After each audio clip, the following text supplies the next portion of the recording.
Hey there, NCAPers. In today's episode, I want to talk to you about ENCAP-1, where it all began with our Releasit product line.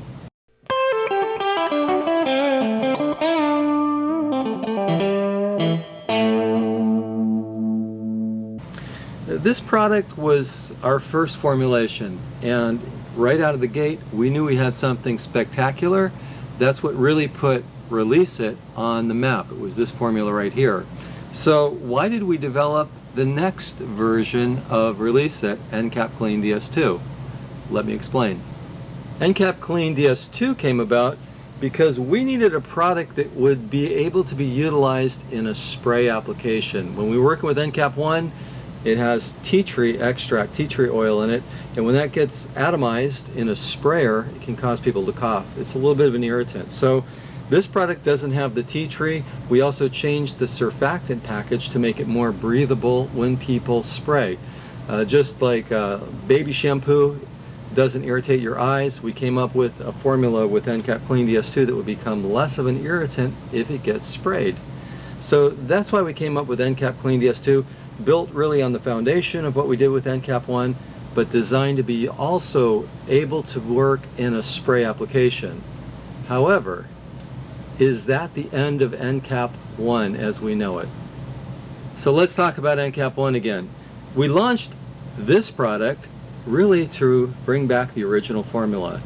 We brought in the new formula, and some of our old customers loved the tea tree, loved the original formula. So it's kind of like if you've been around long enough to remember when Coke changed their formula to New Coke, they had to bring back the old Coke, Coke Classic. We brought back the classic formula and we named it ENCAP-1 because, after all, that's where it all started at. This was our first product, our first formula. It made a few modifications along the way, but it's still really nailed on that first derivation of the Releasit product that put Releasit on the map. So why are we talking about it today? I recently had the fun privilege of working with ENCAP-1, and I was amazed at how well it cleaned. I mean, it brought back such good memories, and in fact, it cleaned at a level that was really unmatched. This particular carpet had been neglected. It had a lot of wicking and ugly conditions, and I was afraid of some wicking taking place. I went in there with ENCAP-1.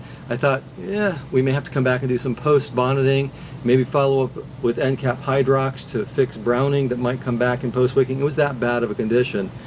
ENCAP-1 nailed it, and I mean it nailed it. The carpet looked phenomenal afterwards, and that just brought back the fact that we really need to talk more about ENCAP-1 and what it can do. We do have a lot of people that swear by it, that still use ENCAP-1 because they still love it. It performs really well in their business. So if you haven't had a chance to give ENCAP-1 a try, I recommend it. ENCAP-1 is definitely still a player in the industry. We still sell a lot of it here at Excellent Supply, not as much as ENCAP Clean DS2. I mean, that's our #1 product, but ENCAP-1 has its place. Now again, I wouldn't recommend it in a spray application because it could make you cough, but if you're using it in a Cymex or a rotary machine, as long as you're not atomizing a lot, getting it airborne, you're going to find that ENCAP-1 works really well. And when you're using it in a shower feed application, for example with the Cymex, which is what I was doing with that job I was mentioning a moment ago, ENCAP-1 is unbelievable. It works so well. So if you haven't had a chance to try ENCAP-1, I encourage you to give it a try. It's just one more way we want to help you max your ENCAP. So thank you for watching this episode. Give us a thumbs up, share your comments about ENCAP-1 below, and subscribe to our channel. Until next time, thanks for watching ENCAP TV.